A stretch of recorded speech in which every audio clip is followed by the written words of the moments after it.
2024 సార్వత్రిక ఎన్నికల సమరంలో man of the match, man of the series ఎవరంటే ప్రధాని మోడీతో సహా యావత్ తెలుగు ప్రజలు చెప్పే ఒకే ఒక్క పేరు పవన్ కళ్యాణ్. తను తగ్గాడు, తాను నెగ్గాడు, తన వాళ్ళని నెగ్గించాడు.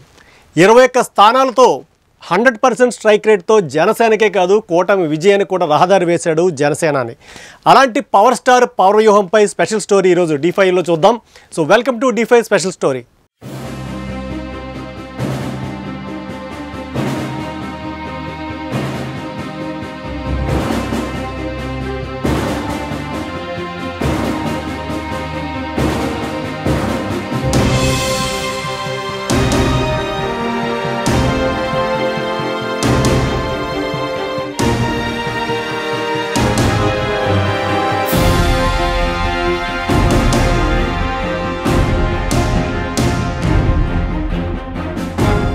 ప్రత్యర్థులు ముగ్గురు పెళ్లాలు అని ఎగతాళి చేసినా, అయిన వాళ్లే అన్న పార్టీలాగే మూడో రోజుకి జెండా పీకేస్తాడని హేళన చేసినా, తన సామాజిక వర్గ పెద్దలే నువ్వు గెలవలేవు అని నిరాశపరిచిన మౌనంగా భరించాడు, మాటలన్నీ సహించాడు. తానేంటో చేతలతో చూపించాడు. ఎమ్మెల్యేగా పోటీ చేసి గెలవడమే కాదు, కనీసం అసెంబ్లీ గేటు కూడా తాకలేవు అన్నవాళ్లే అవాక్కయ్యేలా ఏకంగా ఉప ముఖ్యమంత్రి పీఠం అధిరోహించాడు. ప్రత్యర్థులకి ప్రతిపక్ష హోదా లేకుండా తాను చెప్పినట్టే అధపాతాళానికి తొక్కేశాడు. జగన్ గుర్తుపెట్టుకో, అధపాతాళానికి తొక్కకపోతే నా పేరు పవన్ కళ్యాణే కాదు, మా పార్టీ జనసేనే కాదు, మర్చిపోకో. ఎంజీఆర్, ఎన్టీఆర్, జయలలిత సినిమా రంగం నుంచి వచ్చిన తిరుగులేని నేతలు. వాళ్ళు ప్రజల మనసుల్లో ముద్ర వేశారు. ఆ తర్వాత తమిళనాడులో విజయకాంత్, ఆంధ్రలో చిరంజీవి ప్రయత్నించి విఫలమయ్యారు. అన్నపెట్టిన ప్రజారాజ్యంలో యువరాజ్యం పేరుతో ఒక విభాగాన్ని ప్రారంభించి పార్టీ విలీనం తర్వాత అన్న ఆగిపోయిన తమ్ముడు మాత్రం తన పోరాటాన్ని విడిచిపెట్టలేదు. ప్రశ్నించే గొంతుకు తాను అవుతా అంటూ 2014 మార్చి 14న జనసేన పార్టీ స్థాపించి తన రాజకీయ ప్రస్థానాన్ని మొదలుపెట్టాడు. ఆఖరికి తమిళనాడులో తలైవా అని అభిమానులు పిలుచుకునే సూపర్ స్టార్ రజనీకాంత్ చేయని సాహసం కూడా పవర్ స్టార్ చేశాడు. అప్పట్లో అతని ప్రసంగాల్లో ఆవేశం తప్ప పసలేదు అని మహామహా విశ్లేషకులే పెదవి విరిచేశారు. ఈ పార్టీ ఎన్నాళ్ళో నిలబడదు అని జోస్యం కూడా చెప్పారు. ఎవ్వరు ఎన్ని చెప్పినా తన పని ఏంటో తాను చేసుకుపోతూ నక్షత్రాలను నమ్మి జాతకాలు చెప్పిన వాళ్ళకి సైతం చుక్కలు చూపించాడు, కొత్త లెక్కలు వేయించాడు. అతని తిక్క కూడా లెక్క ఉందని నిరూపించాడు. నెత్తి మీద కాలేసి తొక్కుతాం కదా, అప్పుడు అర్థమవుతుంది నేనేంటో. రాజకీయాలు అన్నాక వ్యక్తిగత విమర్శలతో పాటు వెన్నుపోట్లు కూడా సహజం, సాధారణం. ముద్రగడ రగడని రెడ్డి గారి సైడ్లే అని సరిపెట్టేశాడు. పోతిన మహేష్ పోతే పోని అని వదిలేశాడు. శంకర కళ్యాణ్ వంకర బుద్ధిని ముందే కనిపెట్టాడు. మహాసేన రాజేష్ అతి వినయాన్ని పక్కన పెట్టాడు. నోరు ఉంది కదా, ముఖం రంగు ఉంది కదా, నేను తిడితే పడా కదా అనే మాట చెల్లదు. ఇక్కడ చెల్లదు. తొందరలో మీ పార్టీ కూడా ప్యాకప్ చేసుకోవడానికి రెడీ చేసుకోండి. పెట్టారు తన్ని తరివేస్తారు మిమ్మల్ని. తన్ని తరవకపోతే ప్రజలు అంతా చెప్పాను మీకు. నా పేరు పద్మనాభరెడ్డిగా మార్చుకుంటాను. పద్మనాభం కాదు, ముద్రగడ పద్మనాభరెడ్డిగా మార్చుకుంటాను ఇక్కడి నుంచి తరవకపోతే. ఇన్నాళ్ళు ఇటువంటి స్వార్థ రాజకీయ ప్రయోజనాల కోసం పనిచేసే వ్యక్తితో ప్రయాణం చేశామా అని మా మీద మాకే జాలి, దయతో పాటు అసహ్యం కూడా వేస్తున్నాయి మా మీద మాకు. నేను చూసిన కాడికి స్పష్టతతో రాజకీయాలు, ప్రజలు, ప్రజానాడిని చాలా అవపోసన పట్టి ఆట ఆడుకుంటే ఇక్కడ దాకా వచ్చాడు.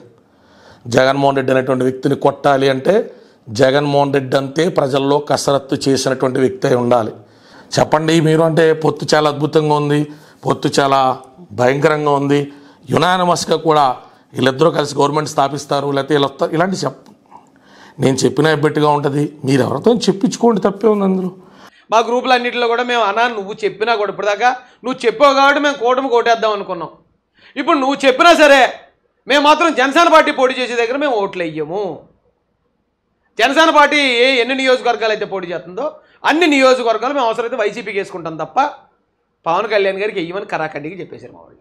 త్యాగం, వ్యూహం, ఓర్పు, సహనం అతని ఆయుధాలు. అలాగని ప్రత్యర్థి సై అంటే సై అని ముందుకు దూకడం అతని నైజం. అదే జన సైనికులను తెచ్చిపెట్టింది. లక్షలాది మంది స్వచ్ఛందంగా వచ్చి పనిచేశారు.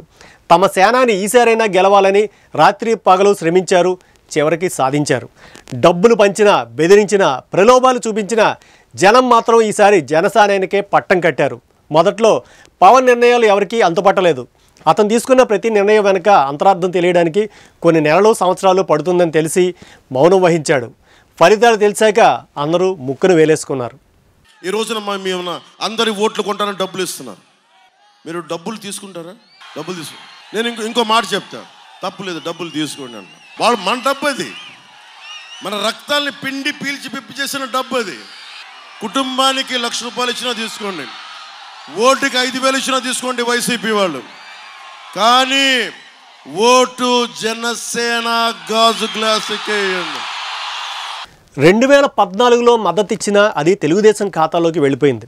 2019లో ఒంటరి పోరు ఓటమితో పాటు ఉన్న ఒక్క ఎమ్మెల్యేని కూడా దూరం చేసింది. అయినా వెనకడుగు వేయలేదు.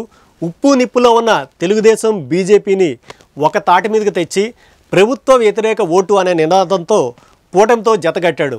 కుల పెద్దలందరూ కలిసి 40 నుంచి 50 సీట్లతో పాటు సీఎం సీటు కూడా గేలం వెయ్యమని చెప్పినా సున్నితంగా పెడచెవిన పెట్టారు. 26 అసెంబ్లీ సీట్లు, అలాగే 3 ఎంపీ సీట్లు ముందు ఇచ్చినట్టే ఇచ్చి తర్వాత 21కి ఎంపీ సీట్లు 2కి తగ్గించినా అలగలేదు.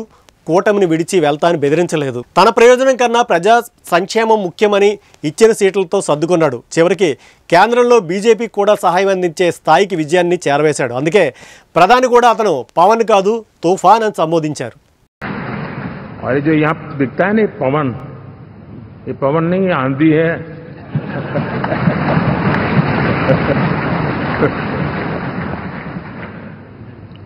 आंध्र ने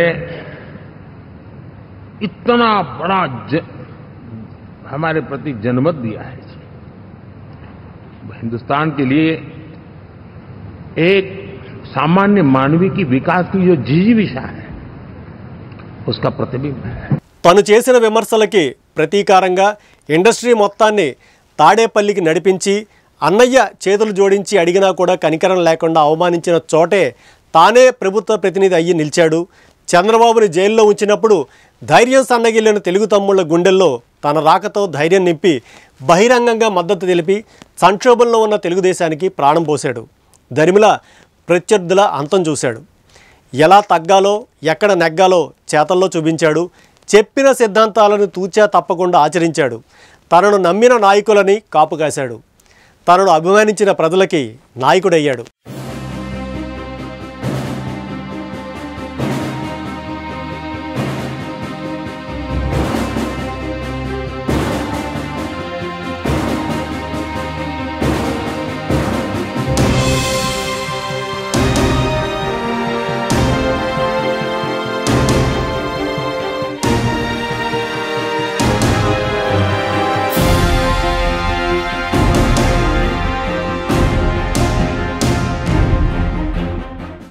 పిఠాపురం తాలూకా ఎమ్మెల్యేగా, మంత్రిగా, ఉప ముఖ్యమంత్రిగా బాధ్యతలు చేపట్టిన కొణిదెల పవన్ కళ్యాణ్ గారికి D5 ఛానల్ తరపు నుంచి హార్దిక శుభాకాంక్షలు తెలియజేస్తున్నాం.